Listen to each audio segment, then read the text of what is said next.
बहुमत से 32 सीटें कम होने के बावजूद नरेंद्र मोदी की सरकार कल बन रही है। मोदी शपथ लेंगे। इस तरह से जो हालत नरेंद्र मोदी की है, एक डरी हुई हालत, जो पहले जो ताकत थी वो ताकत नहीं है। इन सब के बाद जो सबसे व्यापक प्रभाव भारतीय जनता पार्टी के दो कद्दावर नेताओं पे पड़ा है वो है अमित शाह और नरेंद्र मोदी। लेकिन एक तीसरा कोना भी है, इसमें एक तीसरा नेता भी है जो इन दोनों से ज़्यादा डरा हुआ है।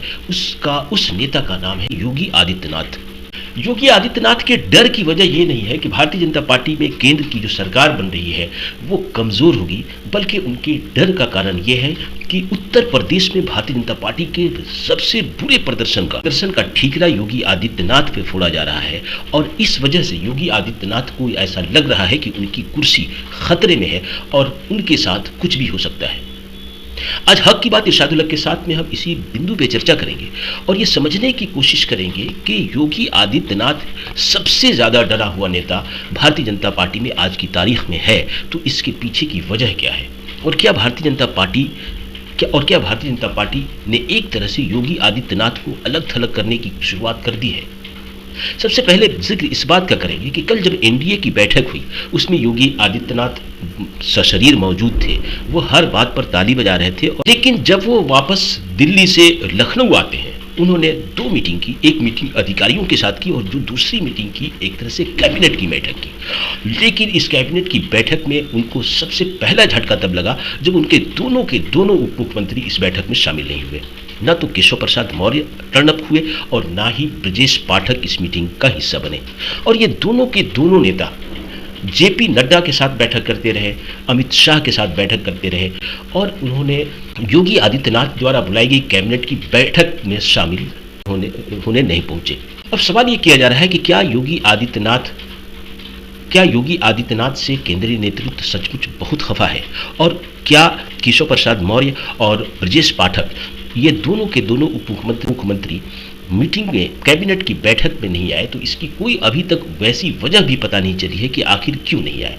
लेकिन किसी भी तरह की जल्दबाजी हो, किसी भी तरह की बैठक हो, दिल्ली से लखनऊ आने में 1 घंटे से भी कम का समय लगता है। अगर ये चाहते तो किसी भी सूरत आ सकते थे, या फिर अगर योगी आदित्यनाथ को ये लग रहा था कि उनके आने में कुछ देर हो रही है तो कैबिनेट की बैठक को चंद घंटों के लिए टाला जा सकता था। लेकिन इस बैठक को भी नहीं टाला गया। अब आप याद कीजिए, जब अरविंद केजरीवाल जेल से छूट करके बाहर आए थे, चुनाव प्रचार के दौरान उन्होंने कहा था कि अमित शाह और नरेंद्र मोदी किसी भी कीमत पर योगी आदित्यनाथ को अब मुख्यमंत्री के पद पर नहीं रहने देंगे। उस वक्त जब उन्होंने ये सवाल उठाया था तो उनके इस सवाल का केंद्रीय नेतृत्व की तरफ से कोई भी जवाब नहीं दिया गया था, इस पे खामोशी बरती गई थी। लेकिन जब अब चुनाव परिणाम सामने आ गए हैं, 80 में से 80 सीट जीतने का लक्ष्य रखने वाली भारतीय जनता पार्टी 2014 और 2019 से भी बदतरीन परफॉर्मेंस करती है और 80 में से महज 33 सीट ही जीत पाती है।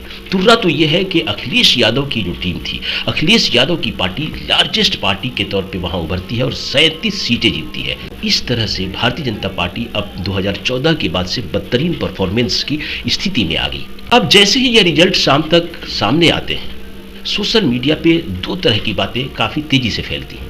एक तो योगी के जो समर्थक हैं खुलेआम अमित शाह को चुनौती देते हैं। एक वीडियो वायरल हुआ था जिसमें वो खुद को एक व्यक्ति अमित शाह का खुद को वह व्यक्ति योगी आदित्यनाथ का पक्षकार बता रहा था और अमित शाह को खुली चुनौती दे रहा था। उसका साफ ये कहना था कि अमित शाह ने टिकट बंटवारे में मनमानी की, महाराज की यानी कि योगी आदित्यनाथ की एक न सुनी गई और इस वजह से वहाँ पे भारतीय जनता पार्टी की बुरी स्थिति हुई।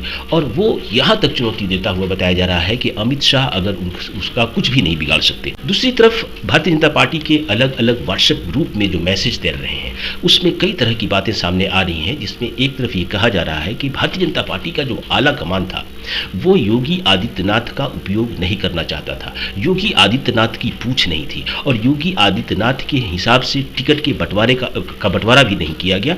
नतीजा ये हुआ कि इतना ही नहीं, योगी आदित्यनाथ को पहले 3 चरण तक उनके हिसाब से उनका उपयोग भी नहीं किया गया, जिसकी वजह से उन्हें खासी चिंता थी। लेकिन योगी आदित्यनाथ ने तीसरे चरण के बाद चुनाव प्रचार में तेजी लाई। लेकिन इन सब के बावजूद भारतीय जनता पार्टी ने जिस तरह से वहां बुरा प्रदर्शन किया है, इस इस प्रदर्शन की वजह से भारतीय जनता पार्टी के अंदर एक बगावत की स्थिति है। अब ये देखने वाली बात है कि यह बगावत किस मोड़ तक पहुंचती है। लेकिन जिस तरह से अमित शाह और नरेंद्र मोदी के तेवर दिख रहे हैं, उनके समर्थकों के तेवर दिख रहे हैं योगी आदित्यनाथ के खिलाफ, उससे ये लगता है कि भारतीय जनता पार्टी, अमित शाह और नरेंद्र मोदी ये नहीं चाहते हैं कि अब ऐसी स्थिति में योगी आदित्यनाथ को कुर्सी पर रखा जाए। और शायद उसी रणनीति का हिस्सा है कि केशव प्रसाद मौर्य और ब्रजेश पाठक ने कैबिनेट की मीटिंग से खुद को दूर ही रखा। आज की कैबिनेट की बैठक में योगी आदित्यनाथ का पहला ये उद्देश्य यह था कि यह जानने की कोशिश की जाए, यह मंथन किया जाए कि आखिर भारतीय जनता पार्टी ने उत्तर प्रदेश में इतना बुरा प्रदर्शन क्यों किया। इस बुरे प्रदर्शन के बारे में जो समीक्षा बैठक की गई, उससे जो छान करके बातें आ रही हैं, उससे 2-3 बातें काफ़ी स्पष्ट दिख रही हैं। पहली बात तो ये कि भारतीय जनता पार्टी के अंदर एक आंतरिक कलह की स्थिति थी और यह कलह एक दूसरे के खिलाफ खड़े होने की स्थिति थी। कई भारतीय जनता पार्टी के प्रत्याशियों के खिलाफ भारतीय जनता पार्टी के कई स्थानीय नेता सड़कों पे उतरे थे और अपने ही पार्टी के नेता को हराने की कोशिश में लगे थे। जो दूसरी वजह इस हार की बताई जाती है कि इंडिया गठबंधन की तरफ से जिस तरह से नैरेटिव गढ़े जाते थे, संविधान के खिलाफ जो भारतीय जनता पार्टी के बारे में के नेताओं ने बयान दिया था, तो संविधान के खतरे की बात उठाई जा रही थी, उसका जवाब सांप्रदायिक तरीके से देने की कोशिश की गई। और भारतीय जनता पार्टी के दोनों नेता, स्टेट के भी और केंद्र के नेताओं ने भी, यहाँ तक कि नरेंद्र मोदी ने भी इसे सांप्रदायिक ध्रुवीकरण की तरफ मोड़ने की कोशिश की और उधर योगी आदित्यनाथ ने भी इसे सांप्रदायिक रंग देने की कोशिश की और हिंदू और मुसलमान की तरफ मोड़ने की कोशिश की। लेकिन जो अखिलेश यादव का जो पीडीए का जो फार्मूला था, यानी कि पिछड़ा, दलित और अल्पसंख्यक, यह बहुत कारगर रहा और उस नैरेटिव के खिलाफ जो काउंटर नैरेटिव गढ़ा जाना चाहिए था, वो गढ़ने की कोशिश नहीं की गई, जिसकी वजह से जो पीडीए का जो फार्मूला है वो काफी हद तक कामयाब रहा। दूसरी तरफ विश्लेषकों का मानना है कि भारतीय जनता पार्टी के अंदर जो 2 खेमे हैं उत्तर प्रदेश में, एक खेमा में जिसका नेतृत्व खुद योगी आदित्यनाथ करते हैं और दूसरा खेमा वो है जिसका नेतृत्व अमित शाह के हाथों में है।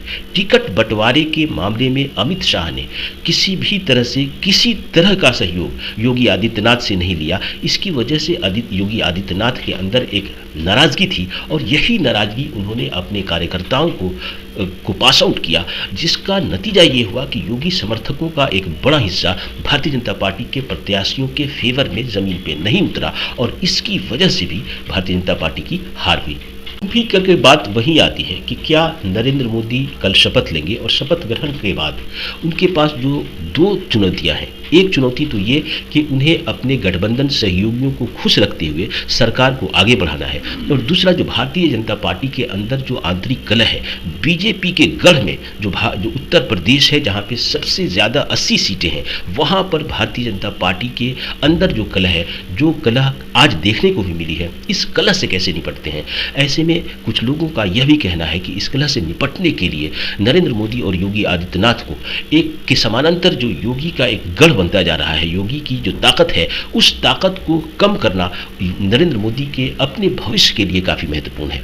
ऐसे में यह भी इस बात पे भी चर्चा चल रही है कि संभव है कि अरविंद केजरीवाल ने जिस तरह का प्रेडिक्शन चुनाव के दौरान किया था, योगी आदित्यनाथ को यह कह करके उनको कुर्सी से हटाया जा सकता है कि 2027 में अगर इसी तरह की स्थितियां रहीं तो फिर वहां विधानसभा चुनाव होना है। ऐसी स्थिति में योगी आदित्यनाथ